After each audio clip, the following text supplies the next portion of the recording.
가구당 학원비 투자율이 줄고 있습니다. 좋은 대학 보낸다고 이 계급을 올라갈 수 없다는 걸 깨닫고 있는 겁니다. 대치동 학원의 인기는 아마 꺾일 것이다. 학원의 인기는 꺾이지만 학원가로부터 촉발된 대치동 지역의 부촌 경향은 한동안 갈 것이다. 영등포가 힘을 잃어버렸습니다. 그러면서 영등포지만 사실은 좀 다른 권역인 여의도가 용산 마포와 붙기 시작했어요. 강남 4구는 어디인가? 강동구를 말하기도 하고 용산을 말하기도 하는데 저는 어디로 말하냐면 강남 4구라고 말합니다. 그러니까 이런 식으로 봤을 때는 제5의 강남은 안녕하십니까. 처음 찾아뵙습니다. 도시문헌학자 김시석입니다. 그간 제가 도시에 대해서 이런저런 책을 내고 그때마다 이 채널은 처음입니다만 방송이라든지 신문이라든지 채널 등에 찾아뵙습니다만 이번에는 제 고향이라고 할 만한 강남, 물론 서울 강남이죠. 다른 강남도 있기 때문에 사실 강남으로만 말씀드리는 것은 약간 좀 죄송한 마음이 있습니다만 어쨌든 서울 강남에 대한 책을 가지고 찾아뵙게 되었습니다. 반갑습니다. 이번 책은 말씀드린 것처럼 서울 강남 3구에 대한 책입니다. 서초구, 강남구, 송파구. 이 사해구에 제가 제 기억하지 못하는 영유아 때 한번 살았었고, 신반포 주공에. 그 뒤로 10대, 20대, 30대에 걸쳐서 3구를 두루두루 살았었습니다. 그러면서 물론 세입자로 살았어요. 그러다 보니까 이제 집주인분들은 집이 있으니까 한 곳에만 사는데 강남구든 서초구든 송파구든 떠돌이다 보니까 어쩌다 보니까 다 살았고 그 시기가 마침 80년대, 90년대라 2000년대도 포함됩니다만 이 지역들이 만들어지고 재건축되는 시기를 관찰을 할 수 있었습니다. 그러다 보니까 사회에 대해서 드리고 싶은 말씀이 많았어요. 이 강남 지역에 대해서. 한편으로는 강남 3구에 살지 않는 사람들의 관점에서 강남이 아파트만 있다거나 또는 부자가 되려면 여기 가야 된다. 또는 여기는 압구정 현대니 수서비리처럼 뭔가 죄를 지은 사람들이 사는 곳이다. 이런 식의 너무 선입견이 많은 곳이라는 생각을 받았습니다. 제가 느끼는 가장 큰 건 뭐냐면 여기는 강남 3구는 아파트가 많은 곳이 아니라는 겁니다. 이게 제 책의 핵심인데 강남 3구의 문제는 아파트가 많아서 문제가 아니라 아파트가 적어서 문제예요. 근데 이것부터 근본적으로 뭔가 오해가 있다. 그리고 다른 지역을 답사가 보면은 그래요. 강남 3구 답사하다가 질문을 받아요. 왜 왔냐 여기. 그러니까 주민들은 확실히 낯선 사람이 오면 경계를 하죠. 그래서 여기에 예전에 항공사진을 보면 요런 게 있어서 보러 왔다 라고 했더니 이게 강남구 대치동에서 있었던 일인데 여기 뭐 볼 게 있다고 라는 말을 하시더라고요. 거기가 이제 재건축돼서 이제 대치동 구마을 매치구가 됐는데 여러 가지로 따져볼 게 많은 문답이었습니다. 강남 쪽에 역사가 없다. 여기는 들여다볼 곳이 없다. 서울의 역사는 저 사대문에만 있다.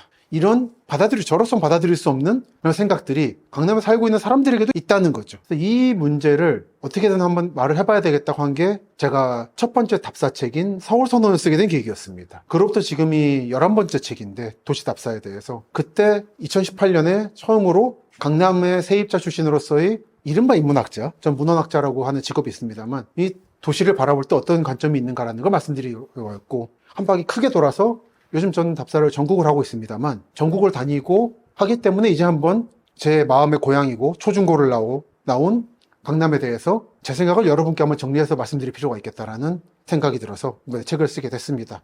그래서 아마 보시면은 일반적으로 있잖아요. 재건축 무슨 안내 또는 어디에 오를 것이냐, 강남에서 어디 갈지 좋습니까? 질문 진짜 많이 받거든요. 그런 질문이 성립하지 않는다는 말씀을 드리고 싶은 거예요. 그러니까 좋다는 게 무엇이냐라는 거. 제가 앞에 냈던 우리는 어디서 살아야 하는가, 살기 좋고 사기 좋은 곳이라는 거. 한국 사람들이 좋다는 개념을 지금 본인 개념으로 못 잡고 있습니다.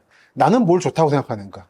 그러다 보니까 제일 어디 사면 오를 거냐밖에 기준이 없는 거예요. 근데 그거를 되돌아보시라라는 게 그런 질문을 던지는 게 아마 인문학자적인 관점이겠죠. 여러분이 이제 강남을 볼 때 주로 통계적인, 사회과학적인 접근을 하다 보니까 거시 통계를 내고 전체적인 그래프를 그리고 하는데 인문학의 기본은 개인으로 돌아가는 거거든요. 근대의 탄생, 자본주의 탄생이 개인 아니겠습니까? 그런 관점에서 내가 정말 뭘 좋아하는가를 생각하시고 나서 서초구, 강남구, 송파구는 각각 이런 곳이고 하니까 한번 본인의 눈으로, 남이 카더라 말고 본인의 눈으로 간 3구를 보시고 그걸 보게 되면 본인이 지금 살고 있는 강남이 아닌 경우에 또는 질문에 있습니다만 미래의 이른바 제2의 강남 어디냐 이런 거를 찾을 수 있는 안목도 생길 것이다 라고 하는 게 이 책의 핵심적인 메시지입니다.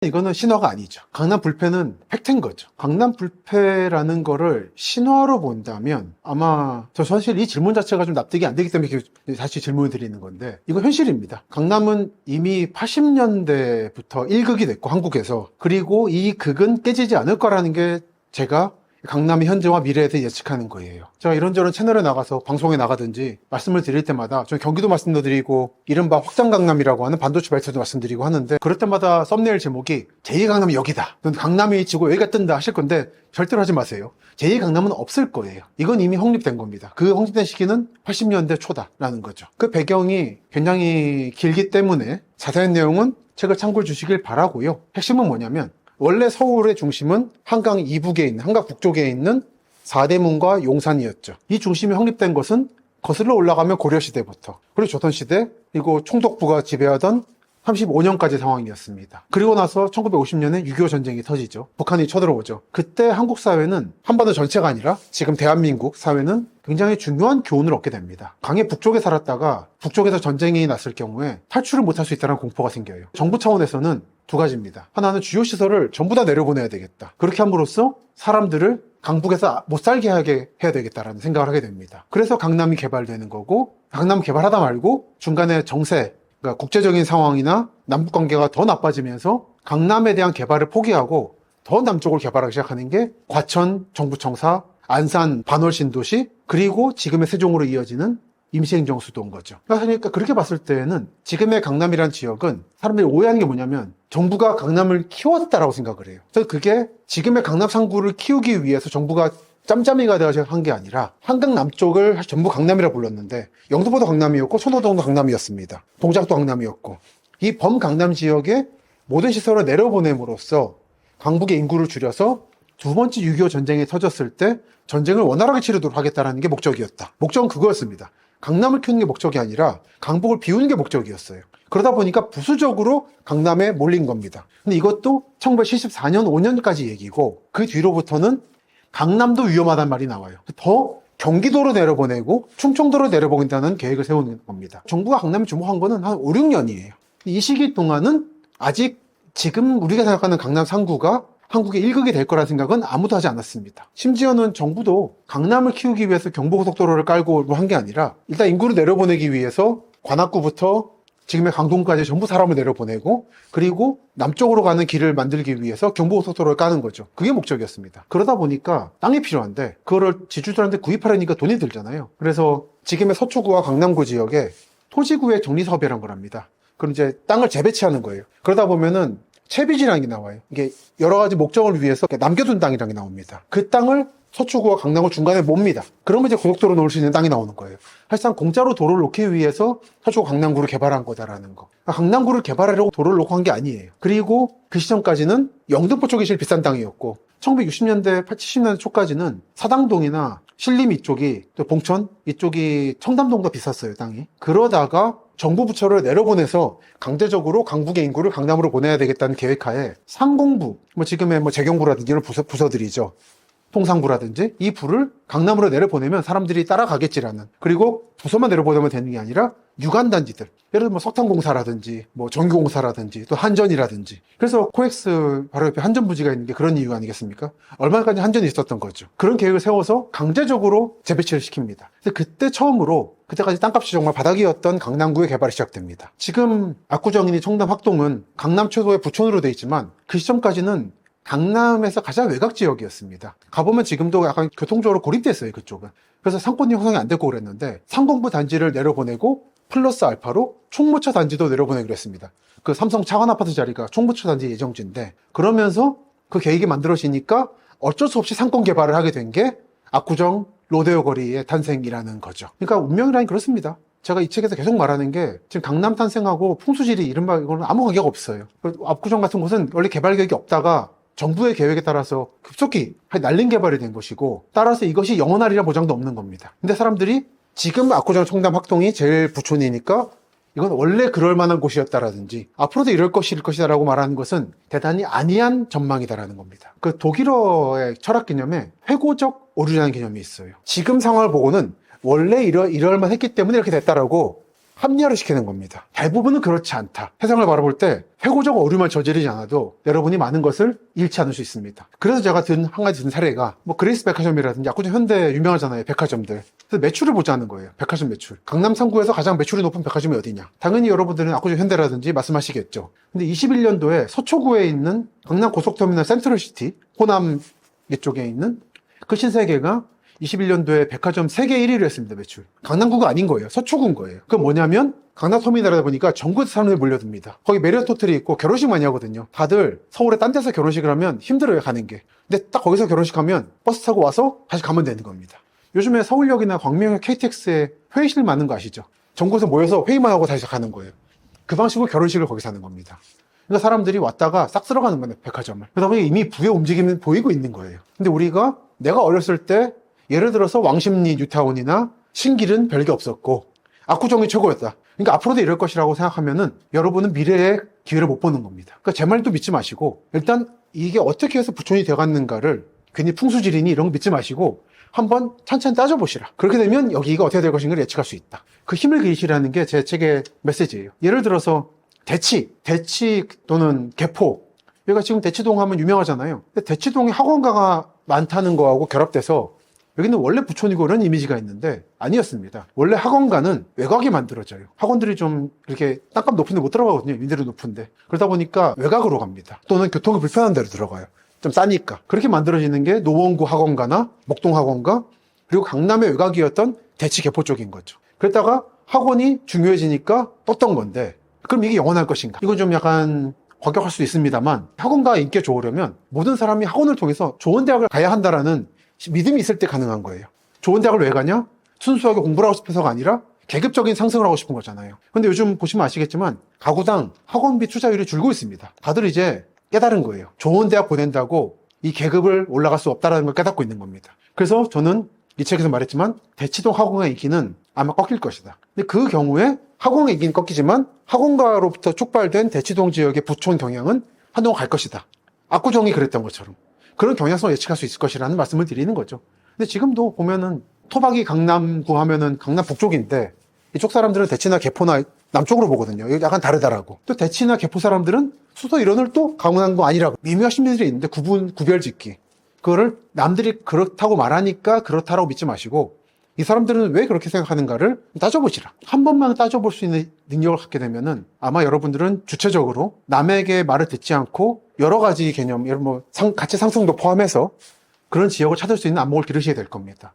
제가 방송이나 나갈 때 이렇게 메이크업 하잖아요. 꼭 와서 말씀하세요. 코디들이. 그 부동산 하시는 것 같으니까 여쭤보는데 제가 어디 땅을 샀는데 오르겠습니까? 안 올라서 걱정이에요. 그래서 거기는 어떻게 사셨어요? 하면은 제 친구가 사라고 해가지고 좋다 그래가지고 그럼 가보시고 사셨나요? 아니요. 라는 뭐 가보셨어야죠. 안 가보고 그 친구분 책임도 안 질 건데 미래를. 근데 정말 그런 사례를 많이 봅니다. 이게 강남 때도 그랬어요. 초기 강남 개발 때도 그랬어요. 부동산 가가지고 지도 펴놓고 거기 이제 필지 있잖아요. 그것만 보고 산 거예요. 근데 그때는 한국이 초인플레였기 때문에 사면 100배가 올랐던 거죠. 근데 그 시기가 끝나가고 있다는 거죠. 그렇기 때문에 점점 부동산을 통한 상승 기회는 줄고 있고 여러분은 안목을 기르실 필요가 있다. 그런 문제식을 가지고 썼다는 것을 염두에 두시고 읽어주시면 조금 더 아마 목적지향적인 독서가 되실 겁니다. 그러니까 부동산은 심리입니다만 이제 1극이 돼버린 거죠. 강남 탄생 자체는, 강남 3구 탄생 자체는 사실은 부촌이 되리라는 전제를 깔고 개발한 건 아니었어요. 그때는 최초의 강남이 영등포라든지 천호라든지 여러 경쟁 상대가 있었습니다. 지금의 강남 3구는 여러 강남 중에 하나일 뿐이었어요. 그러다가 75년 이후에 정부의 관심은 경기도로 내려가게 됩니다. 안산, 과천, 지금 세종까지. 하지만 강북의 부자들이 강북에 있는 단독주택을 포기하고 강남에 아파트를 사면 어쩌면 내 재산이 더 커질지도 모르겠다. 그리고 저쪽에 부자들이 살고 권력자가 산다라고 하는 소문을 듣기 시작합니다. 그 70년대 후반입니다. 그걸 상징하는 사건이 압구정 현대아파트 특혜 사건인 거죠. 이거는 이제 워낙에 여러분들이 많이 얘기를 들어보셨을 거라서 뭐 자세한 배경 설명은 생략합니다. 책에도 적어놨고요. 그리고 자세한 설명은 손정목 선생이 쓴 도시사학자, 서울도시계의 이야기라고 하는 바이블이 하나 있죠. 그 책을 읽어보시면 나오는데 정주영 회장의 자서전하고, 물론 자서전이라고 하지만 누가 썼는지 모르겠습니다만, 그리고 이명박 대통령, 전 대통령의 회고록을 보면 그 얘기가 많이 나와요. 이명박 씨, 이제 씨라고 말해도 되겠죠. 이명박 씨의 얘기를 보면은 그런 말을 합니다. 좀 설득을 했는데 아파트 지어보자고. 정주영 씨가 거부했다 그래요. 우리 현대는 서양강댐, 경부고속도로 이런 토건을 하는 곳이지 어떻게 성역과 같은 아파트를 짓냐고. 부끄럽다고. 그러시면, 하지만 이게 뭔가 미래 가능성이 있다. 그러면은 회사를 나눠가지고 다른 회사를 만들어서 한번 해보시라. 그래서 현대라는 이름을 집어넣지 않은 회사를 만들어서 정씨 집안 한 명을 앉혀서 개발한 게 압구정 현대아파트잖아요. 근데 분양이 안 됐대요, 처음에. 그 모래밭에 하고 하다 보니까 매달 물넘치고 하니까. 그래서 정주영 회장이 말에 따르면 어차피 분양도 안 되니까 아는 사람들한테 준 거다 좀 그랬는데 이게 뜻밖의 히트를 쳐버린 거예요. 그게 모든 비극의 시작이었다. 원래 뜻은 이제 이거는 약간 이제 당시 취재 기자들의 얘기를 따라보면 분양시킨 다음에 털고 나오란 뜻이었답니다. 여전히 부촌의 기준은 강북이었기 때문에 청담동, 평창동, 이촌동, 한남동 이런. 그런데 이게 터져버리면서 못 빠져나오게 된 거예요. 그런데 그 리스트가 나왔는데 정관계 내놓으라는 사람들, 뭐 기자, 이게 몇백 명이 나온 거잖아요. 그러니까 이 사람들이 여기 있는 거였구나라는 게 드러나 버린 겁니다. 사실 부자들은 조용히 움직이고 싶어 하는데 그 대도 정세영 때도 보면은 이 사람 있었습니다. 유명한 사람이 부잣집만 털어가지고 약간 의적 말도 들었던 나쁜 사람인데 피해 신고를 못 받았어요. 경찰이 다 쉬쉬해버린 거예요. 괜히 털렸다는 말 나오면 욕먹을까봐. 근데 그런 게 벌어진 겁니다. 그러다 보니까 부자들은 강북이 아니라 강남에 산다는 게 드러나 버리고 그때부터 사람들이 강남에 아파트라는 게 있다. 여기가 그동안은 맨날 물넘치고 하는 땅이라서 참 살기도 안 좋고 저 뭐 배나 단무지 기르던 땅이었는데 그게 아니구나라는 거를 감각 좋은 사람들이 깨달은 겁니다. 그래서 가기 시작한 게 70년대 후반. 그리고 80년대가 되면 이 흐름은 걷잡을 수 없게 돼요. 강남의 아파트 값이 천정부지로 뛰는 동안에 강북의 단독주택들은 제자리 걸음을 하는 거죠. 그러면서 우리가 알고 있는 강남 아파트를 사면 재산이 오른다라는 신화가 80년대 초에 확립이 됩니다. 특히 강남구를 중심으로. 원래 스타트는 서초구였는데 그게 넘어가게 돼요. 그래서 여러분이 아시는 강남의 신화는 80년대 초다. 그리고 이것은 현재 바뀌지 않았고 이게 안 바뀔 거로 보는 게 부촌이 바뀌려면은 국가가 바뀌어버리거나 전쟁이 나야 됩니다. 그래서 한번 크게 바뀌어요. 아마 그런 일이 없을 것 같고 있으면 안 되겠죠. 그런 일이 없으리라는 전제에서는 그게 이미 홍집된 것을 바뀔 것이라고 예상할 변수가 없다고 저는 봅니다. 원래 서울은 유명한 얘기입니다만 3개의 핵이 있다 그래요. 3핵. 강북, 용산, 영등포, 그리고 강남입니다. 전통적인 중심은 강북 사대문과 용산이었는데 강북에 있던 많은 기관이 이미 세종이나 다른 기관으로 옮겨갔죠. 다른 지역으로. 그리고 현재 여야를 포함해서 모든 정당, 정치 세력은 사대문을 웬만하면 비우고 싶어 합니다. 비우고 아테네나 파리같이 역사적으로 만들고 싶어 해요. 그 기능을 이어받고 있는 게 용산입니다. 용산 마포 이쪽인 거죠. 그래서 사실 사대문의 기능은 약화되고 있다. 한편 영등포를 키웠어야 되는 이유는 뭐냐면은 전통적으로 강북과 전통적인 중심지인 인천 이걸 잇는 중간에 영등포가 있었어요. 그래서 이걸 묶어서 경인이라고 합니다. 경성과 인천. 그래서 인천이 힘을 가져야 영등포가 뜨는 구조예요. 그리고 그 중간에 결절점을 하나 더 만들어주려고 개발한 게 여의도였습니다. 근데 인천이 힘을 잃어버렸어요. 인구는 느는데 아마 300만이 나올 거고 조만간에 부산보다 인구가 늘겠지만 인천이 지금 세종이나 부산을 능가할 만한 어떤 복합도시로서 기능을 가지고 있느냐? 안타깝지만 아직은 그게 안 보입니다. 인구는 많은데 도시가 인구만으로 아파트값만으로 볼 수 있는 게 아니거든요. 그러다 보니까 영등포가 힘을 잃어버렸습니다. 그러면서 영등포지만 사실은 좀 다른 권역인 여의도가 제 관측으로는 용산 마포와 붙기 시작했어요. 그래서 저는 부동산에서 흔히 마용성이라 부르지만 그건 아파트값만 본 거고 복합 기능으로서는 마용 열은 묶어된다고 예측을 합니다. 이게 3핵을 하나로 묶어서 하나의 핵이 되고 있다. 그리고 하나가 강남이에요.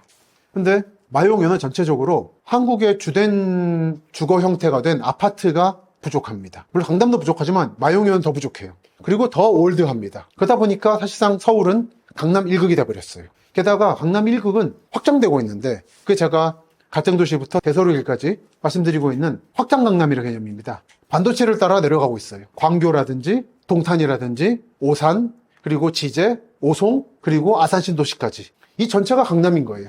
흔히 그런 말 하잖아요. 강남 4구는 어디인가? 강동구를 말하기도 하고 용산을 말하기도 하는데 저는 어디라 말하냐면 분당이 강남 4구라고 말합니다. 1기 신도시 중에 경기 남부지구는 그 설계했던 사람들의 증언에 따르면 땅만 경기도고 사실상 강남 사람들이 갈 것으로 설계를 했어요. 그래서 강남 3구와 그 경기도 1기 신도시 남부지구와의 교통 문제가 그 사람들이 해결해야 됐던 최우선 과제였습니다. 평촌이 그렇고 분당이 그래요. 그리고 2기 신도시 중에 유일하게 성공한 데가 판교잖아요. 판교가 성공한 이유를 가지고 다른 지자체장들이 오해를 하는데 IT 업체를 낳기 때문에 성공한 게 아니에요. 판교는 분당보다 서울에 가깝습니다. 원래 전통적으로 고려시대나 조선시대 때 강남을 지나서 말죽거리를 지나고 나면 곧바로 나오는 게 지금 제2판교 개발하는 곳이고 그 다음 판교가 나오고 그 다음 용인이 나왔어요. 그러니까 원래 비싼 땅이었어요. 원래 좋은 땅이었고 이거를 억지로 개발 못하게 묶은 게 지난 반세기 동안의 성남의 개발 역사였습니다. 그러니까 지금 성남 구도심 빼고는 전부 다 묶어버렸는데 너무 불만이 크니까 하나 김을 빼준 게 분당 신도시고 그 다음 빼준 게 판교 신도시고 그 다음 김을 빼준 게 백현동 대장동이고 그 다음 지금 개발하고 있는 게 시흥동, 고등동, 상적동이라고 해서 성남의 서북부 바로 넘어가면 말죽거리예요. 그렇기 때문에 뜬 거지 IT 업체에 있기 때문에 판교가 뜬 게 아니에요. 그러니까 이런 식으로 봤을 때는 제5의 강남은 판교다. 강남은 이미 서울만을 가리키는 개념이 아니라는 게 제 관측입니다. 확장 강남을 포함한 게 있기 때문에 마용여가 이걸 압도할 수 없을 거다. 즉 한국의 어느 지역도 이 강남 플러스 확장 강남을 이길 수 없다. 그래서 저는 강남을 불패라고 봅니다. 그 결정점으로서 강남의 남부 지역, 영동대로 지하 복합 개발이 이루어지고 있고 수소역이 존재하고 GTX A와C가 환승하게 되는 강남의 남부 지역, 그리고 송파구의 서쪽, 또 하나는 전 국민이 모여들고 있는 강남 고속버스 터미널 서초구 북부 지역, 이게 강남의 새로운 양대축이 될 것으로 예측을 하는 거죠. 다만 강남에 살 수 없다 보니까 저도 못 삽니다만 강남에 자꾸 꺾이기를 바라는데 자본주의 국가는 부촌이 있는 겁니다. 제가 이제 경제지들하고 인터뷰할 때마다 뭐라고 하냐면은 서울 집값이란 말은 정말 부정확한 개념이다. 사실 여러분이 말하는 집이란 거는 강남의 신축 아파트를 말하는 거 아니에요, 정말은. 일단 좀 통계 잘라서 말씀하시라고. 강남 상구와 나머지 서울을 구분해서 말씀하시고, 그래서 구축과 신축을 구분하시라. 그렇게 봤을 때는 기본적으로 질문을 잘해야 된다. 강남이란 데는 그냥 부촌이고 이미 이거는 다른 지역 집값이 오르든 말든 관계없이 우상향을 그릴 것이다. 그러니까 이거를 꺾이기를 바라지 말고 앞으로 강남에 벽을 곳이 어딘가는 볼 수 있다. 다들 이 질문할 때 강남 좀 꺾이길 바라는 그런 게 있어요. 강남 거래량이 줄어들었다 식으로 하면서 왠지 기뻐하는 느낌들. 근데 그건 아닐 거다. 이미 부촌입니다, 여기는. 30억. 저는 사실은 뉴욕이나 샹하이나 싱가포르를 볼 때 아직도 저는 강남의 아파트 값은 싸다고 봐요. 사실 100억짜리 아파트가 나올만 하죠. 한국은 왜 나오면 안 됩니까, 그런 아파트가. 사실 100층짜리 또 올리고 강남에도 자꾸 이렇게 친구 제한 먹이지 말고 하면은 100억짜리 금방 나올 거라고 봅니다. 그렇게 좀 만들어지고 거기서부터 물이 흘러넘치듯이 뻗어나가는 미래도 있을 수 있다. 그런데 자꾸만 강남, 서울 또는 이제 성남이나 이런 도시들의 지자체장들이 너무 무서워해요. 그 미래를. 한국이 약간 자본주의 국가인데 약간의 사회주의 개념이 있어서 모두 잘 살아야 된다. 내가 나보다 부자인 사람을 좀 용납할 수 없다. 하다 보니까 자꾸만 강남이 꺾이고 다른 강남이 만들어지길 바라는 느낌이 있습니다만 그런 건 없을 거다라는 게 제 입장이고요. 다만 버금가는 곳은 있을 건데 그게 제가 말씀드리는 확장 강남일 것이다. 기본적으로는 요즘에 약간 주식 쪽에서는 한풀 꺾였습니다만 홈런 디스플레이 이 라인에 따라서 확장 강남이 만들어지고 있다. 한때는 경기도의 특산품 반도체란 말이 있었죠. 그게 평택 지제까지 삼성전자 평택 캠퍼스가 만들어질 때까지 얘기했는데 지금 이미 그 말도 옛말입니다. 충청남도와 북도의 북부 지역, 서울에 인접한 지역도 이미 어마어마한 신도시들이 만들어지고 있어요. 오송, 오창, 그리고 청주시의 서북부 지역에는 SK하이닉스, 그리고 용인의 남부, 용인과 오산과 평택과 안성이 만나는 지점에 만들어지고 있는 SK하이닉스와 경기남부 반도체 클러스터, 그리고 삼전과 디스플레이가 함께 존재하고 있는 아산, 탕정, 이런 곳들이 새로운 확장 강남의 선발대로서 만들어지고 있습니다. 그래서 제가 늘 말씀드리지만 특히 한국 도시의 미래에서 말씀드렸지만 KTX 천안 아산역에 내려서 한번 내려보시라고. 그냥 지나가지 말고 내려서 서쪽으로 한번 5분 10분만 쳐다보세요. 여기 얼마나 많은 아파트가 지금 끝없이 만들어지고 있는가. 또는 오송역에 내려가지고 한번 반나절 시간 내서 오창도 가보시고 그 다음에 청주 시외터미널 근처 그 테크노폴리스라고 있는데 그 삼각형을 한번 그려보시라고. 오송, 오창, SK하이닉스 보면은 2050년대에 한국을 먹여 살릴 지역은 여기구나라는 걸 느끼실 것이다. 그런 것들이 강남에 버금가는 뭐 굳이 말하자면 제2강남이 될 것으로 예상합니다. 다만 여기서 요즘 좀 핫하죠. 세종. 제가 지난달에도 모 경제지에 컬럼 썼습니다만 세종은 제2강남은 아니다. 왜냐면은 세종은 공무원 도시예요. 제가 이 책에서 말씀드렸지만 강남이 사실은 세종이 될 수 있었습니다. 무슨 말이냐면 1970년대 초의 계획처럼 정부 부처를 전부 강남에 내려보내서 상공부나 총무처나 그리고 시청은 서초구 지금의 법원 자리 보내고 그런 미래가 있었어요. 그러면은 그 도시는 강남은 아마 대단히 단조롭고 공무원 월급 나올 때마다 그에 따라서 경제가 한번 돈이 돌았다가 멈춰버리고 그리고 은퇴자들의 연금 따라서 빤히 미래가 보이는 그런 강남이 됐을 거예요. 근데 그런 것들을 전부 다 강남이 아닌 딴 데 내려보내면서 다이나믹한, 즉 24시간 불이 꺼지지 않는 강남이 탄생했습니다. 여기에 반해서 강남이 가지 않았던 어떤 미래를 보여주고 있는 게 세종이에요. 정말 도시가 아파트는 많고 그런데 좀 단조롭습니다. 단순합니다. 예측이 돼요. 이 도시의 미래가. 세종 같은 경우가 아마 이번에 대선이 있습니다만 사실 대선이 문제가 아니라 내년에 지방선거가 문제입니다. 지금 공공기관 2차 이전도 해야 될 거고 많은 게 있을 건데 저는 대통령실과 국회의사당의 세종 분원은 찬성하는 입장입니다. 예전부터. 이미 다만 이것이 곧 세종을 제2강남으로 만들지 않는다. 제2강남의 핵심은 뭐냐면 정부가 만들어준 게 아니라 정부가 포기한 땅을 민간 힘으로 여기까지 키웠다는 데 있는 거예요. 그런 차원에서 세종은 아니다. 다만 반도체 벨트는 강남에 버금가는 굳이 말하면 제2강남이 될 후보지들이긴 하다라는 말씀을 드리고 싶습니다. 오늘 처음으로 떠먹여주는 TV 시청자 여러분들께 인사를 드렸습니다. 저는 그간 인터뷰를 하다 보면은 서울, 강남, 강북 이런 곳들을 주로 다니게 되는데 모처럼 확장 강남 영역에서 인터뷰를 하게 돼서 굉장히 뜻깊었고요. 그래서 인터뷰 전에도 분당 서현지구 공공택지지구 개발이라든지 이런 이제 곧 재건축, 재개발 움직임이 시작될 곳들에 대한 답사를 하고 왔습니다. 주기적으로 찾아뵙고 인사를 드리고 서울에서는 보이지 않는, 사실 저는 강남 이상으로 미래가 밝은 곳이 확장 강남이라 보기 때문에 이 확장 강남의 미래를 말씀드릴 수 있는 기회를 주기적으로 얻을 수 있으면 좋겠습니다. 그래서 감사했습니다 말보다는 또 인사드리겠습니다 말로 인사를 대신하겠습니다. 시청자 여러분, 다음에 다시 찾아뵙겠습니다. 그간 아마 여름이 끼어 있을 건데요. 무더운 여름에 조심하십시오. 답사하다 보면 벌써 여름이에요. 건강 조심하시고 꼭 선글라스하고 양산 챙기십시오. 다음에 찾아뵙겠습니다. 감사했습니다.